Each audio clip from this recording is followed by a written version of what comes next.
Hello guys, स्वागत है आप सभी का हमारे अपने YouTube channel inspire physics classes में। आज हम करने जा रहे हैं फिजिक्स के बहुत ही इंपॉर्टेंट 10 क्वेश्चन। ये क्वेश्चन आपकी एग्ज़ाम की दृष्टि से बहुत ही इंपॉर्टेंट है, क्योंकि ये जो क्वेश्चन है वो आपके एग्ज़ामों के अंदर बार बार पूछे जाते हैं।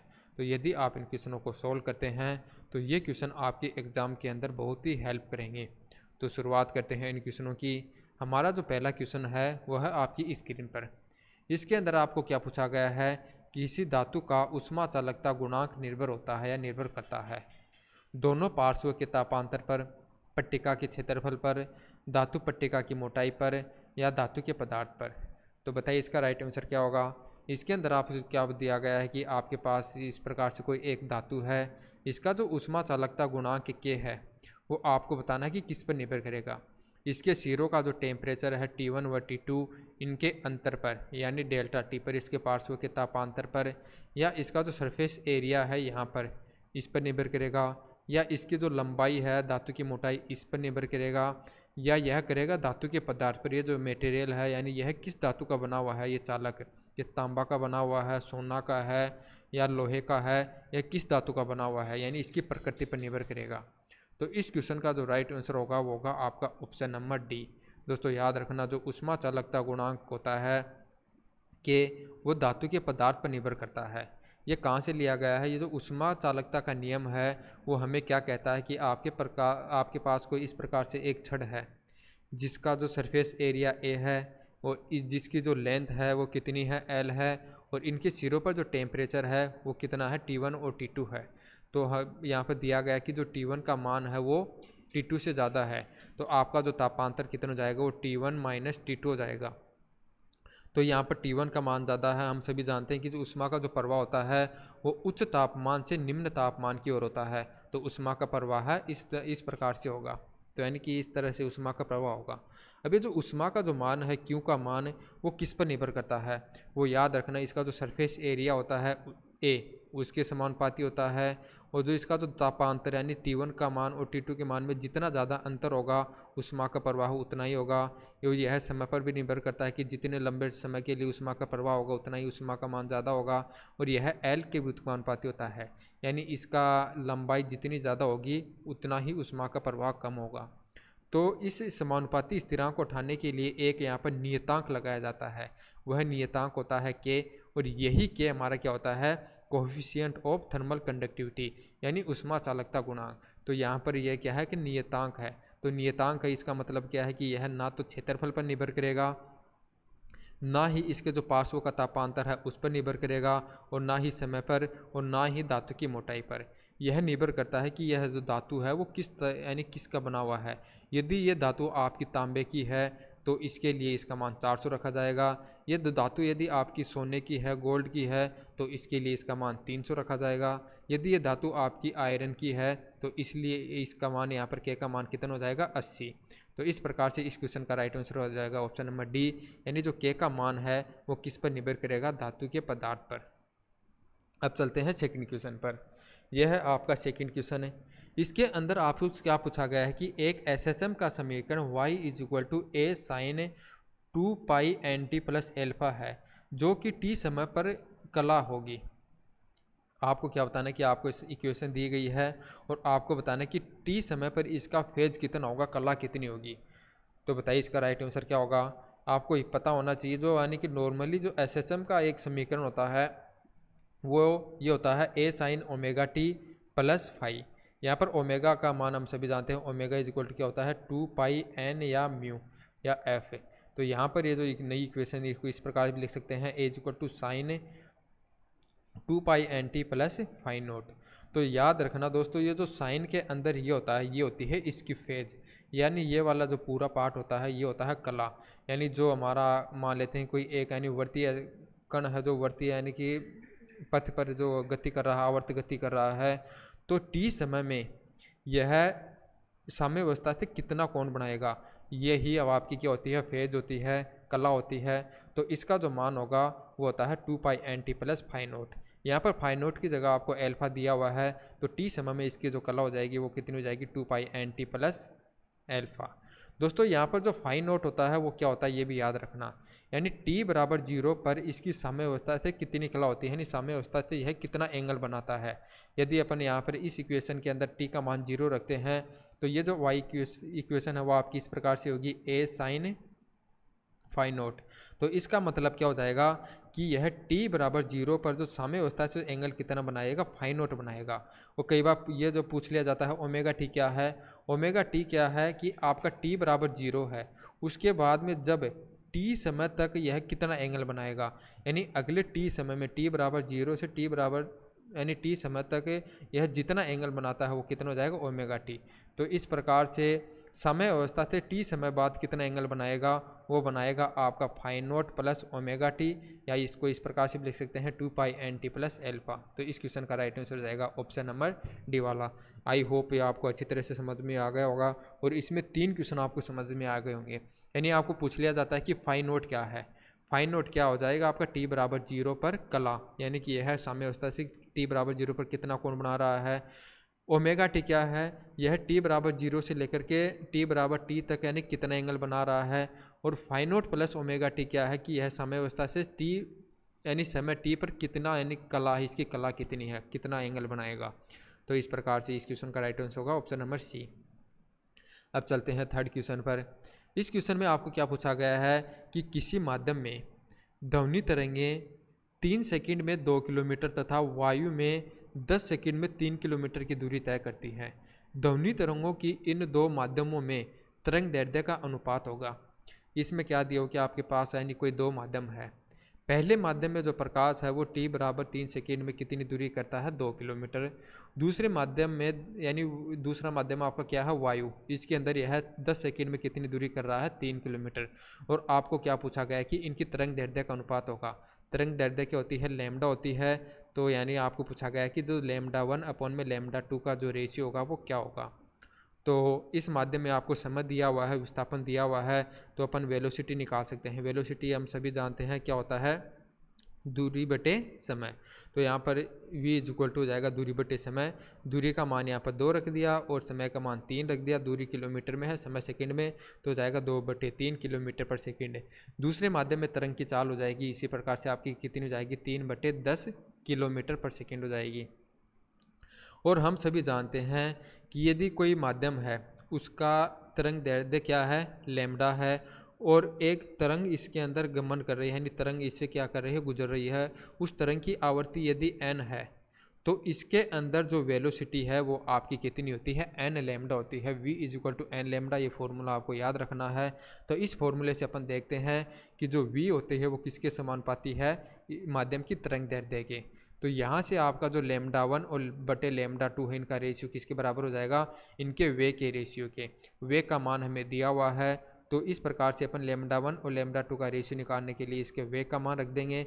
अब ये 2/3 है और ये नीचे 3/10 है, ये ऊपर जाएगा तो ये हो जाएगा 10/3। 10/3 हो जाएगा तो यहाँ पर तो ये हो जाएगा 20 और नीचे 3 × 3 कितने हो जाएगा, 9। तो इस प्रकार से इनकी तरंग दैर्ध्य का जो रेशियो हो जाएगा वो कितना हो जाएगा, 20:9। तो इसका राइट आंसर हो जाएगा ऑप्शन नंबर डी वाला। अब चलते हैं आपके फोर्थ क्वेश्चन पर। फोर्थ क्वेश्चन में आपको क्या दिया हुआ है, यदि दो द्रव्यमानों के बीच की दूरी 2 गुनी कर दी जाए तो उनके बीच का गुरुत्वाकर्षण बल होगा। 2 गुना हो जाएगा, 4 गुना हो जाएगा, आधा हो जाएगा, 1/4 हो जाएगा। इसके अंदर क्या दिया हो कि आपके पास यानी कोई दो यानी द्रव्यमान है, इनके बीच की दूरी r है मान लेते हैं। यदि इस दूरी को 2 गुनी कर दिया जाए यानी 2r कर दिया जाए, तब आपको बताना है कि इसका जो बल है वो कितना जाएगा। यहाँ पर यदि फोर्स F1 है, यहाँ पर F2 है, तो आपका यानी 2 गुना हो जाएगा यानी कि 2F1 हो जाएगा, या 4 गुना यानी 4F1 हो जाएगा, या आधा यानी F1/2 हो जाएगा, या F1/4 हो जाएगा। बताइए इसका राइट आंसर क्या होगा। यानी दोस्तों हमारा जो गुरुत्वाकर्षण बल का यानी जो नियम है वो क्या कहता है, यदि आपके पास m द्रव्यमान के और m द्रव्यमान के कोई दो पिंड है, इनके मध्य की दूरी r है, और तो इन दोनों का जो आयनिक आकर्षण बल होगा F, वो याद रखना इनके जो द्रव्यमान होते हैं उनके गुणन के समानुपाती, और जो दूरी होती है r इसके स्क्वायर के व्युत्क्रमानुपाती होता है। यानी द्रव्यमान के जो गुणा है उसके तो समानुपाती, और जो r स्क्वायर होता है उसके व्युत्क्रमानुपाती होता है। इस समानुपाती स्थिरांक को उठाने के लिए यहाँ पर एक नियतांक लगाया जाता है जिसके अपन बोलते हैं गुरुत्वीय सार्वत्रिक नियतांक।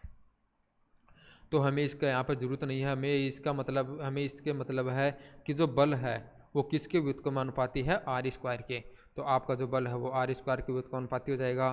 तो इस प्रकार से आपका जो F1 और F2 का जो रेशियो जाएगा वो क्या हो जाएगा, R2 का स्क्वायर अपॉन में R1 का स्क्वायर, क्योंकि व्युत्क्रमानुपाती है तो यहाँ पर R2 आपका ऊपर चला जाएगा। तो यहाँ पर R1 का मान अपन कितना रखेंगे, R, और R2 का रखेंगे 2R। तो 2R का स्क्वायर हो जाएगा आपका 4R स्क्वायर, और R स्क्वायर का कितना हो जाएगा, R स्क्वायर। यहाँ से R स्क्वायर से R स्क्वायर कैंसिल हो जाएगा, और F1 इज इक्वल टू आपका क्या हो जाएगा, 4F1। या अपन लिख सकते हैं F2 इज इक्वल टू क्या हो जाएगा, F1/4, यानी 1/4। तो इसका राइट आंसर हो जाएगा ऑप्शन नंबर डी वाला, यानी जो F का मान हो कितना हो जाएगा आपका, 1/4। अब चलते हैं अपन 5 क्वेश्चन पर। 5 क्वेश्चन में क्या दिया हुआ है कि दो ग्रह सूर्य के चक्कर लगा रहे हैं, परिक्रमण काल एवं माध्य कक्षीय त्रिज्याएं क्रम से T1 व T2 है तथा R1 और R2 है। अनुपात T1/T2 का मान होगा। इसमें आपको क्या दिया हुआ है कि कोई दो ग्रह हैं सूर्य के चक्कर लगा रहे हैं। ये आपका सूर्य हो गया, ये एक ग्रह इस प्रकार से चक्कर लगा रहा है, दूसरा ग्रह इस प्रकार से चक्कर लगा रहा है। आपको क्या दिया हुआ है, उनकी परिक्रमण काल, यानी कि ये जो ग्रह है यह एक चक्कर कितने समय में लगा रहा है, इनका जो परिक्रमण काल है वो कितने दिए हुए हैं, T1 व T2 दिए हुए हैं। इनकी माध्य त्रिज्याओं का मतलब क्या है कि यहाँ पर इसकी त्रिज्या कम है और यहाँ पर इसकी त्रिज्या ज़्यादा है। तो माध्य त्रिज्या इसका मतलब क्या हो गया कि इनका रेशियो सभी का, यानी कि इनकी त्रिज्या निकालेंगे और सभी का माध्य। तो माध्य आपका कितना दिया हुआ है, R1 व R2 दिया हुआ है दोनों के लिए। तो आपको बताना है कि इनकी जो आवर्तकाल है अनुपात, इनका अनुपात कितना होगा, यानी T1 अपॉन में T2 का जो मान होगा वो कितना होगा। तो आपको पता होना चाहिए, यदि कोई ग्रह है वो किसी, यानी मान लेते सूर्य के या कोई अन्य ग्रह के चारों ओर यानी परिक्रमण कर रहा है, इसका जो आवर्तकाल T है और इसकी माध्य रेडियस R है। तो जो आपका जो केपलर का, यानी ग्रह का तृतीय नियम है, ग्रह की गति का तृतीय नियम है, वो आपको क्या कहता है कि जो आवर्तकाल का जो स्क्वायर होता है वो इनकी जो माध्य त्रिज्या होती है उसकी क्यूब के समानुपाती होता है। या इसको इस प्रकार भी लिख सकते हैं, जो आवर्तकाल होता है वो माध्य त्रिज्या की 3/2 पावर के समानुपाती होता है। तो इस प्रकार से आपका T1 और T2 का जो मान हो जाएगा वो कितना हो जाएगा, R1 की पावर 3/2 अपॉन में R2 की पावर 3/2। इसको इस प्रकार से भी लिख सकते हैं R1/R2 की पावर 3/2, यानी एक बार यानी कि होल ट्वाइस कर देंगे इनकी। तो इस प्रकार से इस क्वेश्चन का जो राइट आंसर हो जाएगा वो जाएगा ऑप्शन नंबर डी वाला। याद रखना, जो आवर्तकाल का जो यानी कि अनुपात होगा वो इनकी त्रिज्याओं के अनुपात की पावर 3/2 के बराबर होता है। अब चलते हैं 6th क्वेश्चन पर। 6 नंबर के क्वेश्चन में आपको क्या दिया हुआ है कि 3 सेंटीमीटर लंबे छड़ चुंबक के अक्ष पर एक दूसरे के विपरीत और चुंबक के केंद्र से 24 सेंटीमीटर एवं 48 सेंटीमीटर की दूरी पर स्थित दो बिंदुओं ए और बी पर चुंबकीय क्षेत्र की तीव्रताओं का अनुपात होगा। इसके अंदर आपको क्या दिया हुआ है, एक छड़ चुंबक दी हुई है और इसके अक्ष पर यानी कोई दो बिंदु है ए और बी, विपरीत दिशा में है। तो यहाँ पर जो एक है वो इसके केंद्र से 24 सेंटीमीटर की दूरी पर है और दूसरा है दूसरी साइड में 48 सेंटीमीटर की दूरी पर है। तो इसमें आपको क्या बताना है कि ए बिंदु पर जो चुंबकीय क्षेत्र होगा, बी बिंदु पर जो चुंबकीय क्षेत्र होगा, उनका रेशियो कितना होगा। तो आपको पता होना चाहिए, यदि आपके पास कोई एक छड़ चुंबक है, इसका जो चुंबकीय आघूर्ण है वो आपका क्या है, एम। चुंबकीय आघूर्ण एम क्या होता है वो याद रखना। यदि इसकी ध्रुवीय सामर्थ्य एम है और इनके दोनों ध्रुवीय सामर्थ्य के बीच की दूरी एल है, तो जो आपका जो आघूर्ण क्या होता है वो एम इंटू इनके मध्य की दूरी एल होता है। तो यहाँ पर आपको मान लेते हैं इसका चुंबकीय आघूर्ण एम है और ये इसका एक्स है। इसके केंद्र से आर बराबर दूरी पर एक बिंदु है, तो इस बिंदु पर जो आपका चुंबकीय क्षेत्र बी का फॉर्मूला होता है वो नोट कर लेना। वो आपका होता है μ0 अपॉन में 4 2m अपॉन में r³।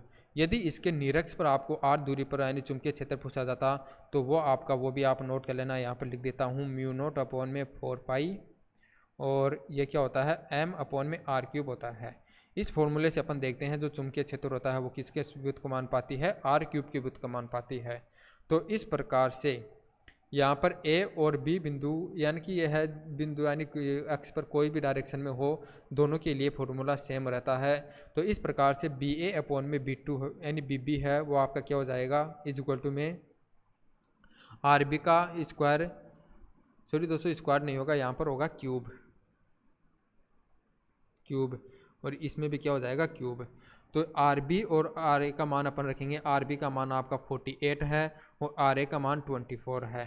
तो 24 ये अपन रखेंगे यहाँ पे और यहाँ पे रखेंगे, ये आपकी क्यूब हो जाएगी।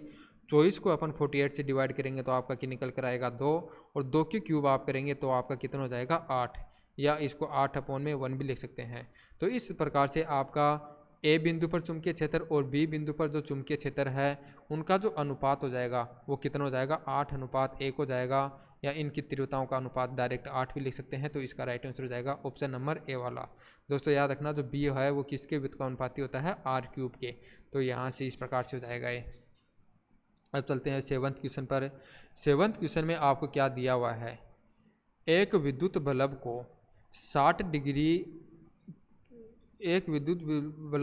डिग्री पर झुके हुए 2 समतल दर्पणों के बीच रखा गया है। इस बल्ब के कितने प्रतिबिंब बनेंगे? आपको बताना है कि यानी कि आपके पास कोई 2 मिरर हैं जो 60 डिग्री के एंगल पर झुके हुए हैं, इनके बीच में एक बल्ब रखा हुआ है। आपको बताना है कि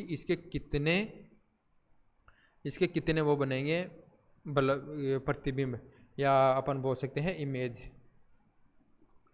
तो इसके लिए आपको पता होना चाहिए दोस्तों, आपके पास कोई मिरर है, यदि उसके बीच का एंगल आपका कितना है थीटा है, और उनके बीच में कोई यानी वस्तु रखी हुई है, तो इस वस्तु के जो प्रतिबिंब बनेंगे वो कितने बनेंगे? तो सबसे पहले आपको क्या करना है कि 360 को आपको क्या करना है थीटा से डिवाइड करना है। अब इसके आपके सामने 2 केस आएंगे, 360 अपॉन में थीटा का मान सम होगा या विषम होगा, तो इन दोनों के लिए ही अलग अलग केस बनेंगे। यदि इसका मान सम प्राप्त होता है, 360 अपॉन में थीटा का मान यदि आपको सम प्राप्त होता है, तो आपके जो मिरर की संख्या है वो कितनी हो जाएगी 360 अपॉन में थीटा का मान जितना आएगा उसमें आपको क्या करना है 1 कम करना है। यदि इसका मान विषम प्राप्त होता है तो उसके लिए भी आपको 2 कंडीशन याद रखनी होंगी।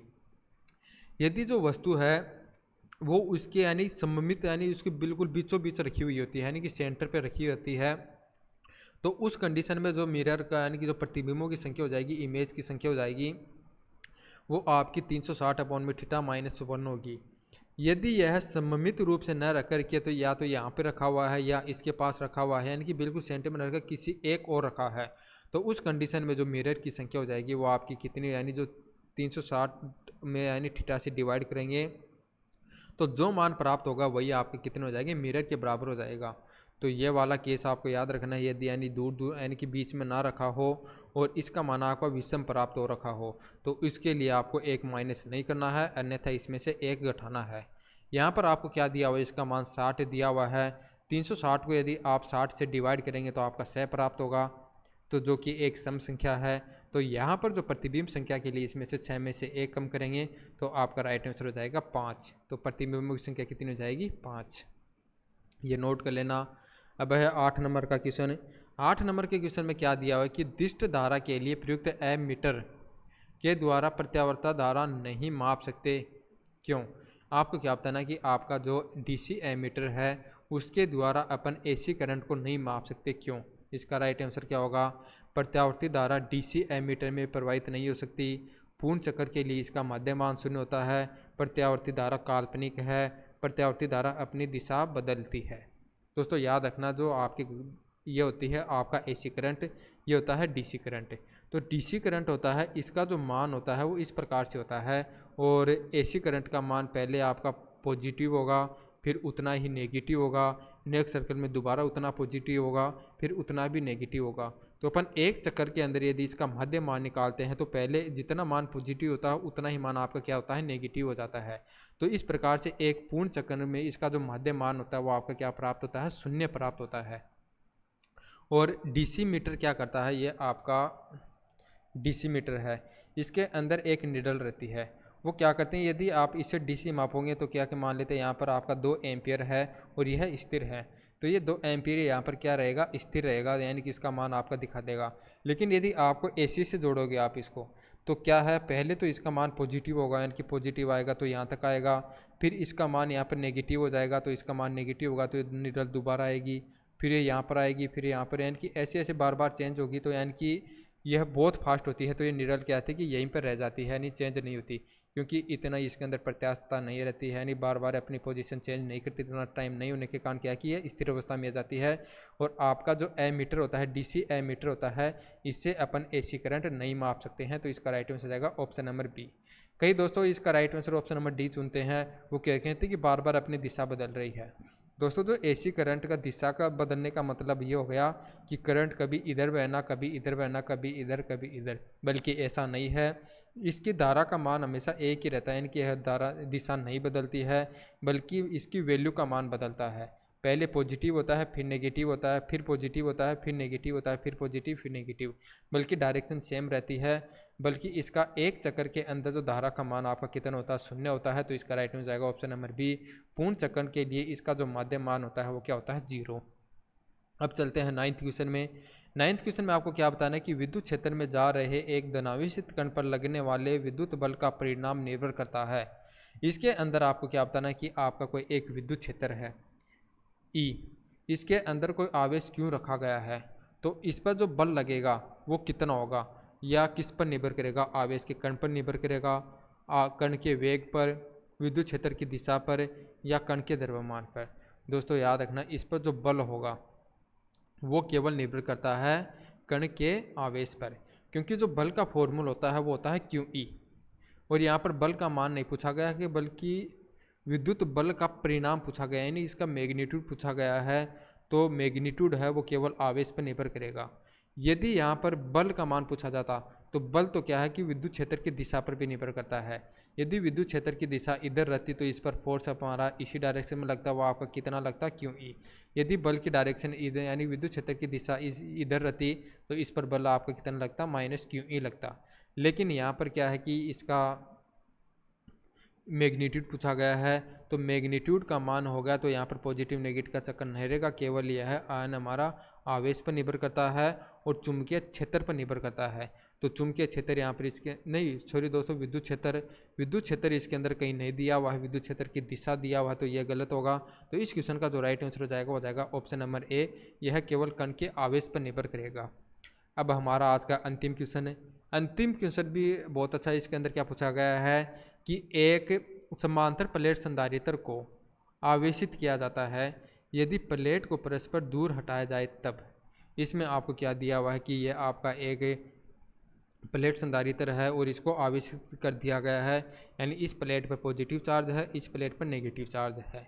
यदि इनके बीच की दूरी बढ़ाई जाती है, इनके उस परस्पर दूर हटाया जाता है, तो उस कंडीशन में बताना है इसकी धारा का मान बढ़ेगा या विभवांतर बढ़ेगा, या इसका कुल आवेश बढ़ेगा, या आवेश और विभवांतर समान रहेंगे। बताइए इसका राइट आंसर क्या होगा। तो आपको पता होना चाहिए आपका कोई संधारित्र है, इसकी जो धारिता का फॉर्मूला होता है वो क्या होता है आपका ε0 A/d।